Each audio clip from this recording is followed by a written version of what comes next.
Hello friends, अस्सलाम वालेकुम and welcome to reality stories.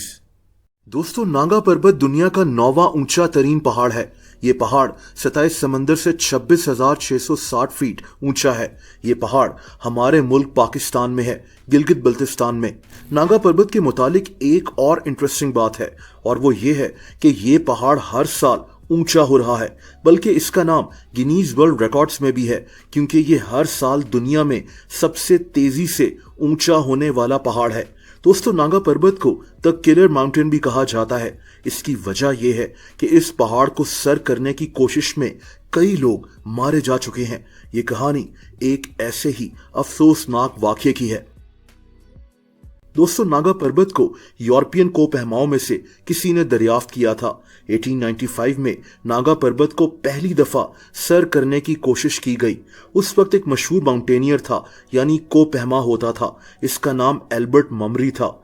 ये आदमी इंग्लैंड से था। इसने एक टीम बनाई और नागा पर्वत को सर करने के लिए निकल पड़ा। लेकिन अफसोस के इस आदमी की इसी पहाड़ पर मौत हो गई। एल्बर्ट की टीम नागा पर्वत पर 20,000 फीट तक पहुंच चुकी थी, लेकिन ये आदमी और इसका एक साथी नागा पर्वत पर एक बर्फानी तूफान की जद में आ गए और इस पहाड़ से नीचे गिर गए। यानी नागा पर्वत को पहली दफा जिसने सर करने की कोशिश की, उस आदमी की और इसके एक साथी की जान जा चुकी थी। दोस्तों, वक्त गुजरता गया और 1930s में जर्मन्स इस पहाड़ को सर करना चाह रहे थे। इसीलिए 1932 में जर्मनी ने कोपहमाओं की एक टीम बनाई, जिसने नागा पर्वत को सर करने की कोशिश करनी थी। इस टीम को एक माउंटेन विली मर्कल लीड कर रहा था। इस टीम में अमेरिकन भी शामिल थे।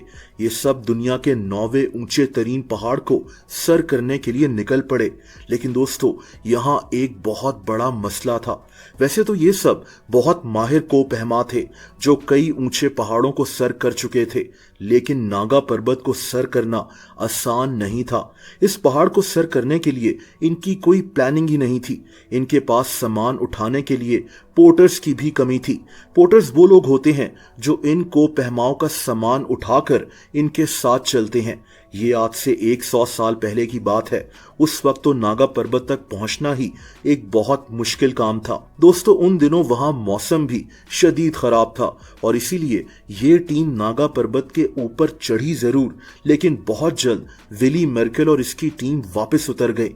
ये जानते थे कि इन खराब हालात में किसी इंसान की भी मौत हो सकती है, और तभी इन्होंने वहां से वापस जाने में ही अपनी बेहतरी समझी। ये मिशन नाकाम हो चुका था, लेकिन इस टीम के लीडर विली मर्कल के दिल में अभी भी ख्वाहिश थी कि ये नागा पर्वत की तरफ वापस जाए और इस पहाड़ को सर करे। दोस्तों, इसीलिए 2 साल के बाद विली मर्कल फिर से तैयार हो गया। इस दफा इसे जर्मन हुकूमत की भरपूर सपोर्ट हासिल थी। विली ने इस दफा 9 लोगों की एक टीम तैयार की। इसके साथ कुछ साइंटिस्ट और एक्सपर्ट्स भी थे। ये आदमी अब कोई रिस्क लेना नहीं चाहता था। इसने बकायदा हर चीज की प्लानिंग की। दुनिया के 9वें ऊंचे तरीन पहाड़ को सर करना आसान नहीं था, और इस दफा ये आदमी नागा पर्वत को सर किए बगैर वापस लौटना नहीं चाहता था। इन एक्सपीडिशंस पर अच्छे खासे पैसे भी लगते थे, इसीलिए विली के पास अब नाकाम होने का कोई ऑप्शन नहीं था। दोस्तों, विली ने नागा पर्वत के आसपास रहने वाले लोगों की एक बहुत बड़ी टीम तैयार कर ली।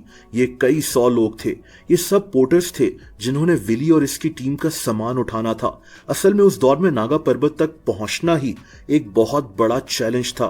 ये कई 100 किलोमीटर का सफर था जो विली की टीम और इन पोर्टर्स ने पैदल चलकर तय करना था, और वो भी इतना सारा सामान उठाकर।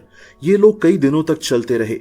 इस दौरान कई पोर्टर्स सामान के वजन और बर्फ में चलते रहने से बीमार भी पड़ जाते थे, लेकिन ये पूरी टीम चलती रही। इनका एक ही मिशन था, और वो नागा पर्वत को सर करना था। ऐसा पहले कभी नहीं हुआ था। नागा पर्वत को अभी तक सर नहीं किया गया था। बहरहाल, इन्होंने नागा पर्वत के बेस कैंप यानी नागा पर्वत की शुरुआत में अपने कैंप्स लगा लिए। ये जून का महीना था। विली और इसकी टीम और कुछ पोर्टर्स नागा पर्वत पर चढ़ना शुरू हो गए। हर चीज बिल्कुल नॉर्मल जा रही थी। ये लोग रास्ते में नागा पर्वत पर ही अपने कैंप्स भी सेट करते रहे। ये लोग इन कैंप्स में रुकते, खाना वगैरह खाते, आराम करते और फिर अपना सफर शुरू कर लेते। नागा पर्वत की ऊंचाई तक पहुंचने में कई दिन लग जाने थे। दोस्तों इसी तरह ये लोग 17,000 फीट की ऊंचाई पर पहुंच चुके थे, लेकिन यहां एक अफसोसनाक वाकया पेश आ गया। इनकी टीम का एक मेंबर था जिसका नाम एल्फ्रेड डेक्सेल था। इस आदमी की यहीं मौत हो गई। इसकी मौत शायद एल्टीट्यूड सिकनेस की वजह से हुई थी। इतनी ऊंचाई की वजह से ये आदमी बीमार पड़ गया।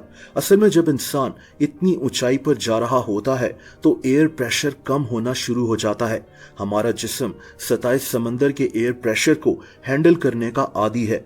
जब इतनी ऊंचाई पर एयर प्रेशर कम होता है तो इंसान के ब्लड वेसल्स में प्रेशर बढ़ना शुरू हो जाता है और इंसान को ऐसा फील होता है जैसे इसका दम घुट रहा हो या फिर ये डूब रहा हो। बहरहाल दोस्तों, इस आदमी को वापस भी उतारा गया। उस वक्त तक ये इतना बीमार नहीं लग रहा था, लेकिन इसके सर में शदीद दर्द था और दोस्तों अगले ही दिन इस आदमी की मौत हो गई। नागा पर्वत पर एक और इंसान की मौत हो चुकी थी। एक आदमी की मौत के बाद इस मिशन को जारी रखना बहुत मुश्किल था, लेकिन ये टीम ऑलरेडी नागा पर्वत पर मौजूद थी। ये लोग बहुत मुश्किल से यहां तक पहुंचे थे और तभी ये ऊपर चढ़ते गए। इस टीम ने अब 20,000 फीट की ऊंचाई पर नागा पर्वत पर एक और कैंप लगा लिया। दोस्तों इस जगह से नागा पर्वत पर चढ़ना बहुत खतरनाक था। इनके साथ कुछ पोर्टर्स भी थे जिन्होंने इस टीम का सामान उठाया हुआ था। इन लोगों ने अब इसी कैंप में अपना सारा सामान रखा और अब इससे ऊपर इन्होंने बहुत कम सामान के साथ चढ़ाई करनी थी। किसी भी इमरजेंसी की सूरत में इन लोगों ने वापस इसी कैंप में यानी कैंप 4 में आ जाना था। यही इनका प्लान था। बहरहाल ये लोग ऊपर चढ़ते गए। इस दौरान इन्होंने एक जगह अपना आखिरी कैंप भी लगा लिया। अब नागा पर्वत की वो जगह आ चुकी थी जो बहुत खतरनाक थी। ये जगह स्लिपरी थी। छोटी सी गलती इनमें से किसी भी इंसान को नीचे गिरा सकती थी। यहां से आगे इनको मजीद कुछ दिन लगने थे नागा पर्वत की ऊंचाई तक पहुंचने में। यहां हर तरफ बस बर्फ ही बर्फ मौजूद थी, लेकिन अब इन लोगों की तबीयत खराब होना शुरू हो गई। यहां तक कि कुछ पोर्टर्स को नागा पर्वत से वापस उतरना पड़ा, लेकिन अब नागा पर्वत पर हालात मजीद खराब होना शुरू हो गए। दोस्तों इस पहाड़ पर तेज हवाएं चलना शुरू हो गईं। ऐसा लग रहा था जैसे कोई तूफान आ रहा हो और फिर वही हुआ। नागा पर्वत पर अचानक तूफान आ गया। ये तूफान इतना शदीद था कि इस टीम के लिए ऊपर जाना पॉसिबल ही नहीं था। ये लोग इस वक्त 24,000 फीट की ऊंचाई पर थे। इन्होंने तूफान से बचने के लिए अपने कैंप्स में पनाह ले ली। इनके पास गर्म कपड़े और कुछ दिनों का खाना तो मौजूद था, लेकिन ये तूफान इतना शदीद था कि इनको डर था कि कहीं ये सर्दी से ही ना मर जाएं। इतनी ऊंचाई पर नागा पर्वत जैसे पहाड़ पर बर्फानी तूफान के अंदर वक्त गुजारना आसान नहीं था। इस टीम के कई लोगों की तबीयत शदीद खराब हो चुकी थी। दोस्तों ये तूफान इतना शदीद था कि नागा पर्वत पर दिन के वक्त भी अंधेरा हो चुका था। ये तूफान बढ़ता ही जा रहा था और तभी विली मर्केल ने फैसला किया कि ये और इसकी टीम वापस कैंप 4 की तरफ नीचे जाएंगे, वही कैंप जहां इन्होंने किसी भी इमरजेंसी की सूरत में पहुंचना था। शदीद तूफान और हवाओं में नीचे उतरना भी आसान नहीं था, लेकिन इस टीम के पास कोई और ऑप्शन नहीं था और ये लोग इस तूफान में नागा पर्वत से नीचे उतरना शुरू हो गए। दोस्तों ये लोग 2 टीम्स में बंट गए थे। ये दोनों टीम्स शदीद अंधेरे, तेज हवाओं और बर्फानी तूफान में नीचे उतरती जा रही थीं। कई घंटों तक चलने के बाद टीम 1 कैंप 4 तक पहुंच गई, लेकिन टीम 2 का अभी तक कुछ पता नहीं था। ये सब लोग बस उन्हीं का इंतजार कर रहे थे, लेकिन ये टीम कभी वहां पहुंची नहीं। दोस्तों नागा पर्वत के ऊपर एक ही वक्त में 9 लोगों की मौत हो गई थी। इन लोगों में इस टीम का लीडर विली मर्केल, 2 और मशहूर कोपहमा उल्रिच वीलेंड और विलो वेल्जनबैच और 6 पोर्टर्स शामिल थे। ये सब लोग नागा पर्वत पर आने वाले तूफान के अंदर मारे जा चुके थे।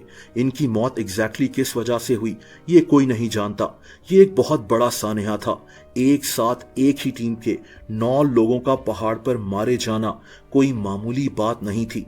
दूसरी तरफ इस टीम के दूसरे लोग भी शदीद बीमार थे, लेकिन ये लोग किसी तरह इस तूफान में नागा पर्वत से नीचे उतर आए।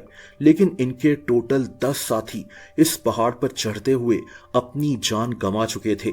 ये क्लाइंबिंग की दुनिया का एक ऐसा वाकया है जो आज तक भुलाया नहीं जा सका। इसीलिए नागा पर्वत को द किलर माउंटेन कहा जाता है।